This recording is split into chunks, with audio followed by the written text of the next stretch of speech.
Bonjour chers élèves, aujourd'hui on va réaliser ensemble un modèle de contrôle continu numéro 2 en S2.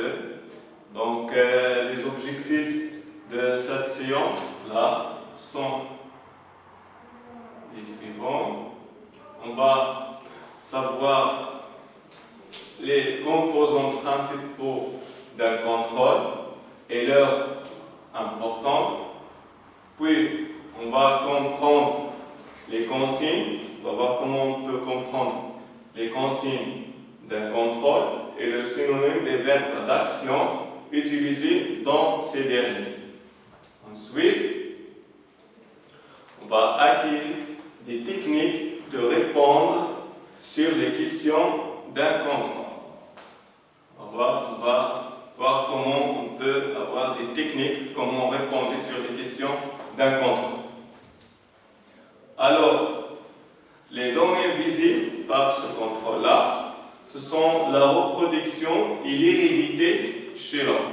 C'est-à-dire les deux leçons, les dernières leçons du deuxième semestre.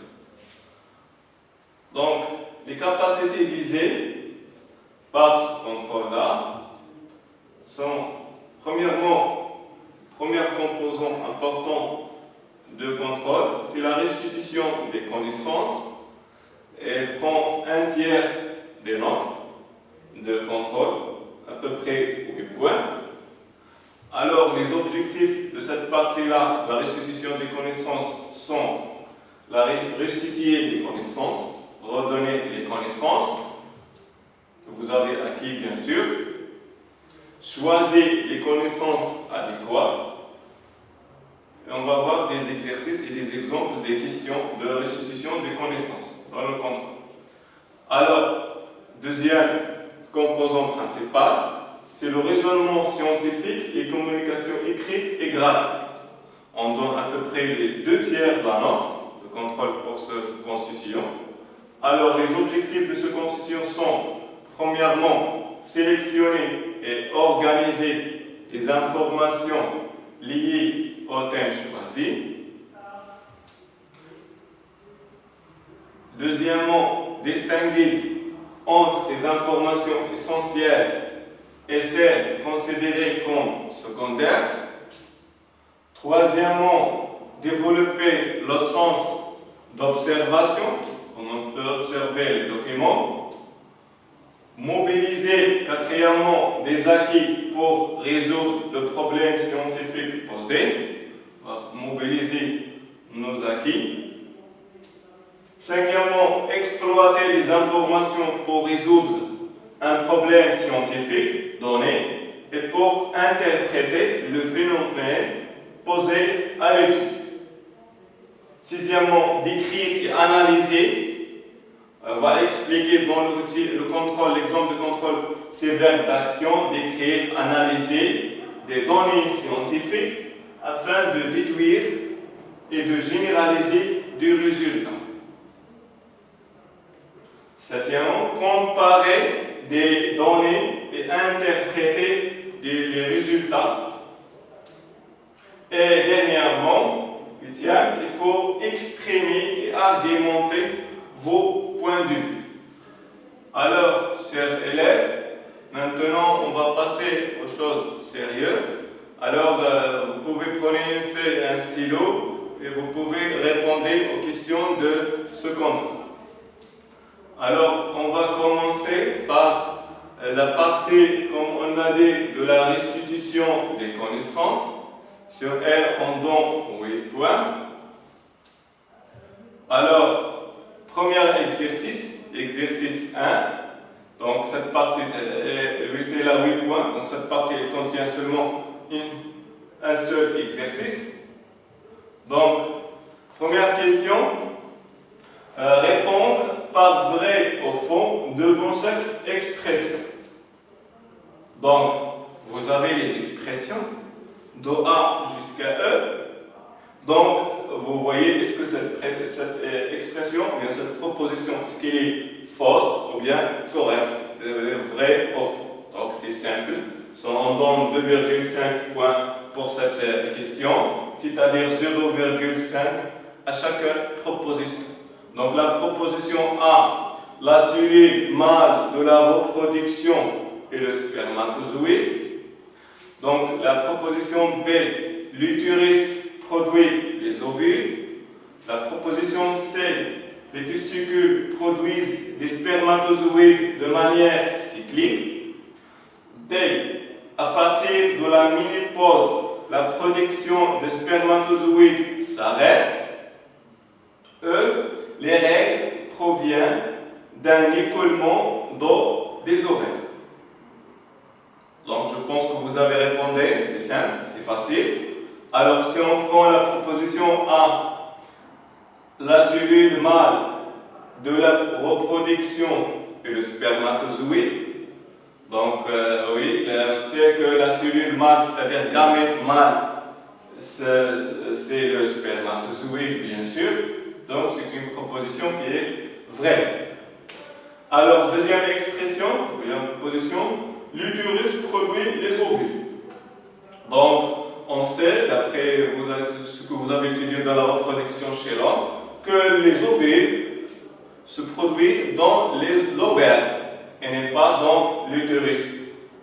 Donc, c'est une proposition qui est fausse. Donc, les testicules produisent des spermatozoïdes de manière cyclique. Donc, la première partie de l'expression est correcte. Donc, les testicules produisent des spermatozoïdes. Oui, c'est juste, ils produisent des spermatozoïdes. Mais ce n'est pas d'une manière cyclique, mais d'une manière continue. Donc l'homme produit les spermatozoïdes d'une manière continue et non pas cyclique. La production cyclique se fait chez la femme, les gamètes femelles, les ovules. Donc c'est une proposition qui est fausse. Alors, dès à partir de la ménopause, la production de spermatozoïdes s'arrête. Donc, ici, vous avez le terme, le concept ménopause. Donc, ménopause, avec la production de spermatozoïdes, ça n'existe pas. Donc, le concept ménopause se trouve chez les femmes. Par contre, chez l'homme, il n'y a pas de ménopause. Donc, la production de spermatozoïdes due à la puberté et se termine jusqu'à la mort de l'homme. Donc, il n'a pas d'âge de ménopause. Donc, c'est faux. La dernière expression, donc les règles proviennent d'un écoulement d'eau des ovaires. Donc on sait que les règles chez les femmes, ce n'est pas un écoulement d'eau, mais de sang. À partir, pas des ovaires, mais à partir de l'utérus, à cause de la dégradation de la muqueuse d'utérus au fin du cycle, comme vous avez vu dans le cours. S'il n'y a pas de fécondation, donc il y a des équilibres hormonaux, ce qui va provoquer une dégradation de la muqueuse d'utérus à la fin du cycle menstruel, et on va avoir un écoulement de sang. Ce sont les règles. Donc c'est une proposition qui est fausse. Donc c'est facile. On va passer à question 2. Donc la question 2 dit compléter, il faut compléter le texte. Donc vous avez le texte. Complétez le texte en remplaçant les pointillés numérotés de 1 à 8 par les mots qui conviennent par la liste suivante. Donc vous avez une liste qui contient les mots suivants: les règles, amnios, nidation, accouchement, fécondation, trompe, placenta, grossesse. Donc, on a 2 points sur cette question, c'est-à-dire 0,25 pour chaque proposition posée dans leur place. Donc, ici, donc, avant de poser ces mots-là dans le texte, il faut lire la totalité du texte pour comprendre le sens du texte, pour mieux poser les mots dans leur place. Alors, on va lire le texte d'une manière générale, puis on va répondre sur la question. Alors, la période qui s'étend depuis la numéro 1 jusqu'à jusqu'à numéro 2, c'est la période de numéro 3 qui dure 270 à 280 jours chez la femme. Durant toute cette phase, les numéro 4 n'apparaissent pas. La fécondation a lieu dans la 5 lorsque l'embryon se fixe dans la paroi de l'utérus. On dit qu'il y a, numéro 6, l'organe qui permet les échanges entre la mère et le fœtus est appelé numéro 7. L'embryon est logé dans un enveloppe appelé poche des os ou quelque chose d'autre. Alors, je pense que vous avez répondu. C'est pas difficile. Alors, on va maintenant corriger pour remplir les numéros par les mots qu'on doit les compléter par elle. Alors, on va commencer. Donc, la période qui s'étend depuis là, donc, bien sûr, depuis la fécondation jusqu'à l'accouchement, c'est la période de, bien sûr, de grossesse chez la femme, qui dure 270 à 280 jours chez la femme. Durant toute cette phase, bien sûr, les règles n'apparaissent pas. Donc la fécondation a lieu dans la trompe. Lorsque l'embryon se fixe dans la paroi de l'utérus, donc on dit qu'il y a nidation. Donc l'organe qui permet les échanges entre la mère et le fœtus est appelé, bien sûr, placenta. L'embryon est logé dans une enveloppe appelée poche des os ou, bien sûr, le reste amnios. Alors maintenant, on va passer à la question 3. Donc, les figures du document 1, vous avez 4 figures, montrent des structures ovariennes impliquées au cours d'un cycle sexuel chez la femme. Donc, la consigne, écrire sous chaque figure le nom du stade de la cellule qui convient par les mots de la liste suivante. Donc, vous avez les mots stade 4 cellules, stade de cellule, cellule œuf et fécondation. Bien sûr, on donne 0,25 pour chaque mot. Donc, il faut poser les mots dans la figure qui convient. Donc, ici, on travaille la compétence d'observation, de mémorisation des schémas que vous avez vus dans les cours. Alors, il y a une technique ici pour poser bien les mots. On va commencer par ce que vous avez compris. Les choses qui sont simples. D'accord? Alors, on a la figure A, figure B, figure C et figure D. Donc, si on prend, on prend la figure A, c'est facile. On observe qu'il y a 2 noyaux. Donc, il y a 2 noyaux et on a 2 cellules. Donc, c'est simplement c'est stade de cellules. Si on prend figure B, vous avez 4 noyaux. Donc, c'est-à-dire qu'il y a 4 cellules.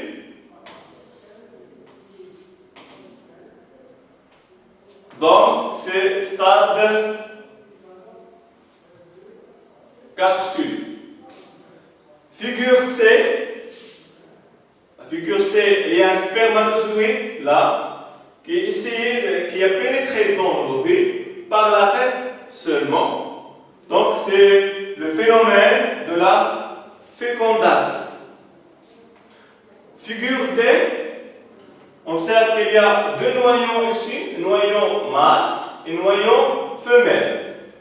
Donc, noyau mâle va fusionner avec noyau femelle pour former ce qu'on appelle la cellule œuf.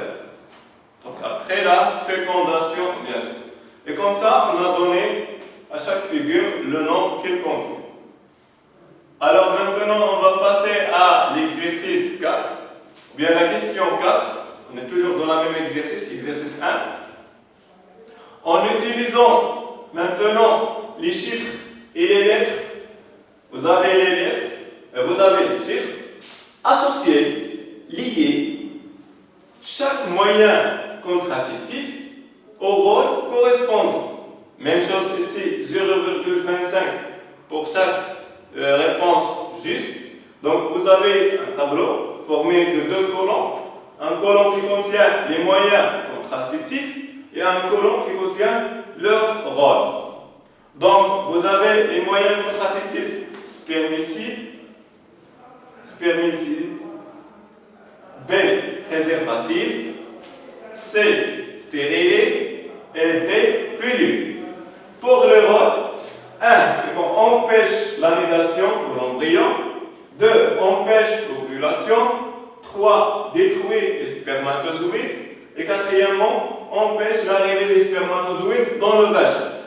Donc je pense que vous avez répondu, c'est pas difficile. Donc, le spermicide, il va détruire les spermatozoïdes. Préservatif, on a vu dans le corps qui va empêcher l'arrivée des spermatozoïdes dans le vagin.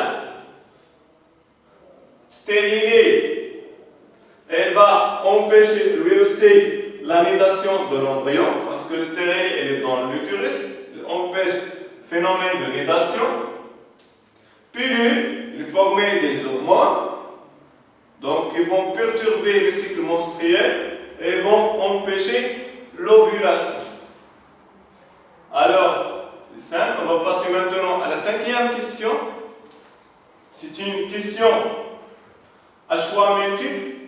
Donc, vous avez plusieurs choix. Vous choisissez la réponse exacte. D'accord? Donc, 5e, combien, on cherche le nombre, combien de chromosomes possède une cellule reproductrice humaine? A, 46, B, 72, C, 23, D, 38. Donc, vous lisez bien la question, mes chers élèves. Donc, on cherche combien, c'est-à-dire le nombre, le verbe d'action, c'est le nombre, on cherche le nombre de chromosomes possède une cellule reproductrice. Une cellule reproductrice humaine. Donc, c'est le gamète mâle et femelle. Donc, je pense que vous avez répondu par, donc le gamète contient bien sûr 23 chromosomes. Alors, la question 6, donc, qui est le chromosome sexuel présent dans toutes les ovules? C'est 0,5 bien sûr pour chaque question. Est-ce que A, XX, B, X, C, XY, D, YY? Donc, les chromosomes, bien le chromosome qui se trouve dans les ovules, gamète femelle. Donc, chromosome qui se trouve dans les ovules, je pense que vous avez répondu par B, c'est toujours X.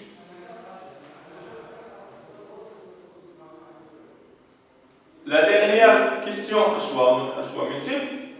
Par quelle technique de clonage la brebis dorée a-t-il été clonée? Vous avez vu dans le cours de génétique, on a vu dans le cours de génétique comment on fait cloner la brebis dorée. Donc, vous avez les choix. A. Est-ce que par la technique de transfert de l'ovocyte? B. Par la technique de transfert de noyaux issus d'une cellule somatique non reproductrice? C. Par la technique de scission embryonnaire? Ou bien D. Technique de reproduction à partir de cellules semblables? Donc 0,5 choix pour le bon choix de la réponse. Donc je pense que vous avez répondu par, donc le brevet ça a été fait par, je pense que vous avez répondu par B, par la technique de transfert de noyaux issus d'une cellule somatique non reproductrice. Alors, chers élèves, maintenant on va passer à la partie 2 de la raisonnement scientifique et communication écrite et graphique. Le constituant le plus important d'un contrôle, c'est ça. Et là, on donne 2 tiers de la note, comme j'ai déjà dit, 12 points. Alors, on va commencer par l'exercice 1.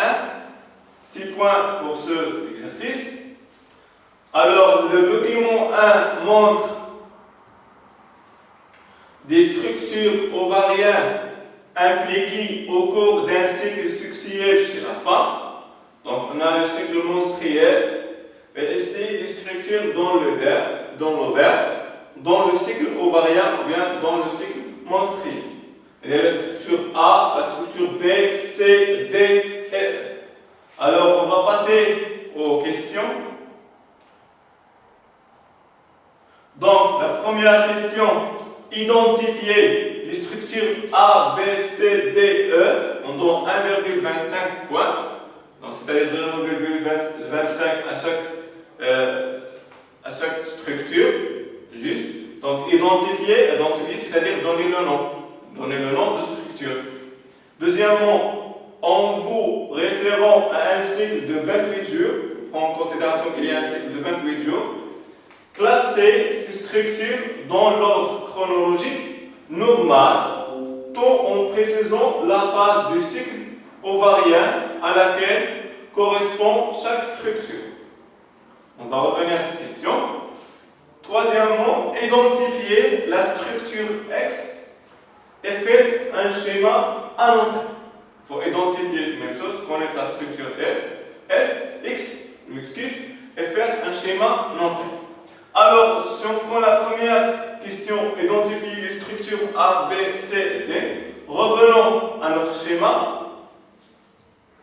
Donc, voilà les structures A et B, C, D, E. Identifier, on a dit, c'est connaître ces structures-là. Et voilà, il y a une technique pour connaître les structures-là. Donc, c'est simple. Donc, il faut juste commencer par les structures que vous avez bien compris, puis on passe à la structure qu'on n'a pas compris. Je pense que pour faciliter les choses, on va commencer par, je pense, B, par exemple, par B. Donc, B, il y a C. Donc, dans l'ovaire, il y a un follicule qui va libérer l'ovule. On a maintenant X et ovule libéré par follicule. Avant, c'était C, il y a l'ovule dans le follicule. Donc, c'est un follicule avec des cavités, follicule tertiaire. E, c'est follicule de grande, comme ça, c'est le même schéma que C, c'est follicule, mais de grande taille, c'est-à-dire follicule qui est mûr. Donc, A, on n'a pas d'ovule à l'intérieur, c'est-à-dire qu'il y a corps jaune. Ici, c'est corps jaune. Et ici, on a la même structure que A, D est la même structure que A, mais avec une réduction de dimension, c'est-à-dire un corps jaune qui est en phase de dégénérescence. Donc, si on fait identifier les structures donc A, B, C, D, E, donc on peut dire que A, c'est le corps jaune, B, follicule mûr au moment de l'ovulation, C, follicule cavitaire au tertiaire, et D, corps jaune dégénéré, et E, follicule qui est mûr. Alors, deuxième question, il faut classer ces structures en ordre chronologique de cycle ovarien. Voilà les mots-clés de la consigne. De cycle ovarien, il faut classer en ordre chronologique ces structures. Donc, on sait que le cycle ovarien contient 2 phases principales, la phase folliculaire et la phase lutéale. On va commencer bien sûr par la phase folliculaire. Donc, on va commencer par la phase phase folliculaire, c'est on cherche follicule, voilà c'est C, follicule cavitaire tertiaire. Puis on a le follicule mûr. Puis on a le follicule qui va libérer l'ovule. Puis on passe en phase lutéale qui a des corps jaunes. Donc on a corps jaune et corps jaune dégénéré. Donc l'ordre chronologique va être comme ça. Donc C, E, B, A et D. Donc avec, il faut ajouter, il faut préciser la phase du cycle. Donc de C jusqu'à B, c'est la phase qu'on a dit, la phase folliculaire. C c'est l'ovulation et de B jusqu'à D, c'est la phase lutéale. Donc voilà, phase folliculaire, ovulation en B, et ça c'est la phase lutéale. Et voilà, 1,75 pour cette question. Troisième question, identifier la structure X et faire un schéma annoté. Donc il faut identifier la structure X. Donc la structure X, comme on a déjà dit, c'est l'ovule. Vous pouvez faire un schéma annoté, c'est-à-dire qu'il faut réaliser un schéma avec légende d'ovule. Donc voilà, un schéma légendé de l'ovule. Donc c'est une forme arrondie avec un noyau à l'intérieur et le cytoplasme. Voilà la légende. Donc un noyau, cytoplasme. Voilà, ça c'est membrane cytoplasmique. Et ici on a à l'extérieur, c'est un envol. Voilà, c'est un schéma de gamètes femelles. Vous avez 2 points sur cette question. Il faut dessiner le schéma et les